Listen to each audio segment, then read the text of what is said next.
Crosscut Saw by Albert King. The goal, or my goal, was to figure out how to improvise over that song in the same style as Albert King does on that 1963 recording. So I'll talk a little bit about how I sort of maybe hopefully got in that kind of ballpark in this video. Okay, so for Transcribing the Solo, yeah, there's like an app that I have. It's like a looper app, and you can take any part of a YouTube video and then loop it infinitely and then speed it up or slow it down. So I use that for each chorus. And like there's 3 choruses basically that he plays in that recording, as I recall. Like there's an intro chorus where he just, 12 bars he's playing his intro solo. And then he does 2 choruses in the middle of the song for his guitar solo. And then maybe there's an outro thing, but it kind of fades out. I didn't really worry about that. But like those 3 choruses were enough for me to get an idea of what he was doing, and the basic ingredients, so to speak, he was using to build his solos, his kind of basic vocabulary for this song.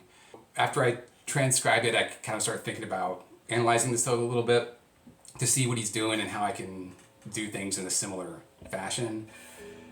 So it's a blues in A. I mean, on the recording he's in A flat, but the track I was playing over I found in A, so I'm just in standard tuning when I'm playing the solo. A minor pentatonic, you play it like that. That's the shape that everybody knows.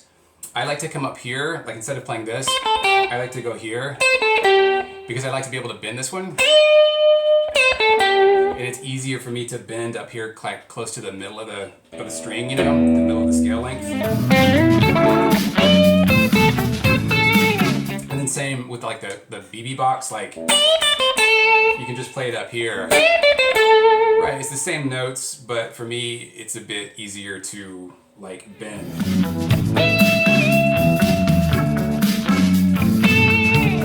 But also there's licks where you can just play down in that typical like blues minor pentatonic that everyone knows and loves. And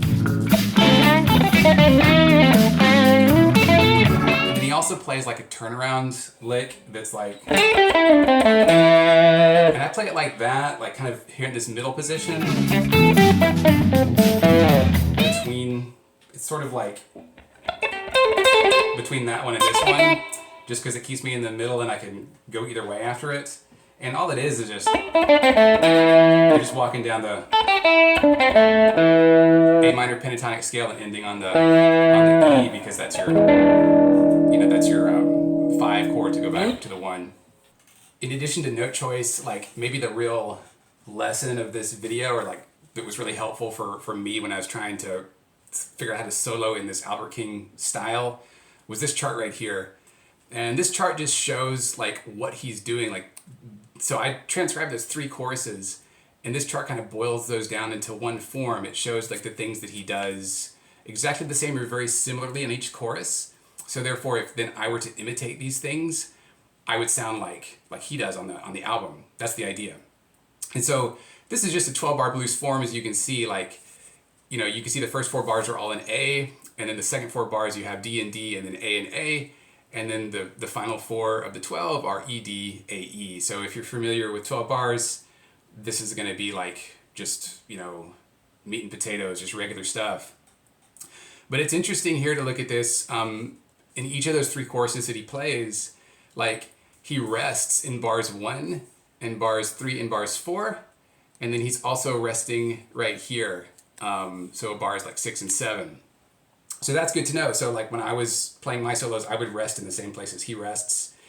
And then let's see, like he plays kind of the same turnaround each time with very subtle variations. And that's kind of what I did, just play that turnaround that I showed a couple minutes ago. Down here in bar number, 9, he plays kind of that traditional pentatonic scale kind of stuff. That bluesy thing that everybody knows. So you just come down here. So you're playing stuff like that, or any kind of variation that you might know for that, or that sound good. Just whatever, right? You can kind of make something up there. Other interesting thing here is that I've got something called set lick right here over this D and over this D. And it's this really cool lick that he does. It sounds like... It sounds something like that, and I was having trouble with the rhythm of this because I was kind of trying to extend it more, and I kept missing the beat, and so I kind of kind of play it like that instead when I play, so I just modified that set lick a little bit. And I guess the last thing here to consider is like the kind of green or yellow stars, and that's where he's kind of introducing new ideas, and so I could introduce new ideas too when I was improvising over this. So some of the stuff I just kind of developed on my own through playing through the form a number of times, practicing, and some of the stuff's kind of inspired by licks that he plays in his solo, like things like that he does, or things like that. That's where I would play those kind of licks, like on those yellow star parts in the form. So I had my basic guidelines, and after that I just was practicing along with the track. I found this track, like I mentioned, it was in A. The original song's in A flat, and I actually transcribed it on a guitar that was tuned down half a step, so I just played in all the same like positions and everything. And yeah, it was a matter of kind of developing some ideas. Like I stayed within the same form, so like where he rests, I rest. Where he's playing a set like I play that same turnaround each time. And then I was kind of working on some kind of basic call and response ideas. Like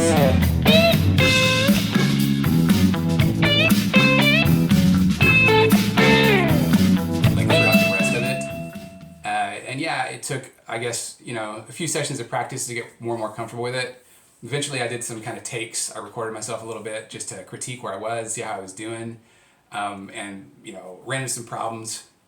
Here's an example.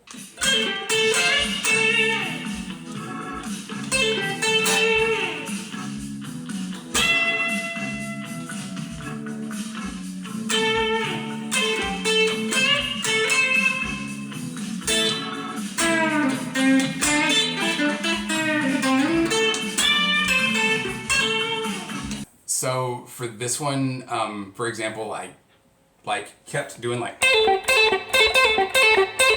kept hitting that way too much, and it was overly repetitive and annoying, and it was just something I could fix moving forward. So then it was just a bit more practice with the track and trying to implement the fixes that I found in the videos I made. Then I was kind of got more comfortable with it, recorded it, and that's what's on this video. I guess I'll put it at the end. And yeah, that's about it.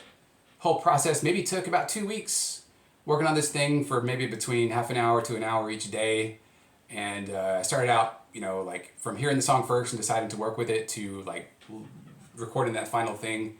That's probably about 2 weeks. The main takeaways, I guess, were it's really neat. I thought how there's not that many notes that he's playing. He's just, and then that's basically the whole solo. So you can just extend that more or less infinitely if you want to, as long as you kind of keep it lively and interesting with kind of different rhythms and different call and response ideas. And also you're relying a lot on the basic form. So you're resting for 5 out of 12 bars, and kind of keep going with it. I guess the challenge is to keep it from getting too stale. And he has an advantage because he plays one chorus and then he sings, then he plays 2 choruses together and sings more, versus I'm putting all 4 choruses together at once. So it's going to be a bit easier for me to get stale with it. And in the final recording, I kind of do a little bit different stuff just to break it up because I'm afraid it's going to get too boring. But yeah, I mean, it's interesting to see how you can spread these ideas over the form and really get this kind of complete picture. Was quite helpful. So anyway, if anyone happens to watch this, I hope that it helps. There's some interesting ideas that help me, I think, so I'm just kind of sharing that here. And maybe I'll do another one in the future. So yeah, until then.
Bye.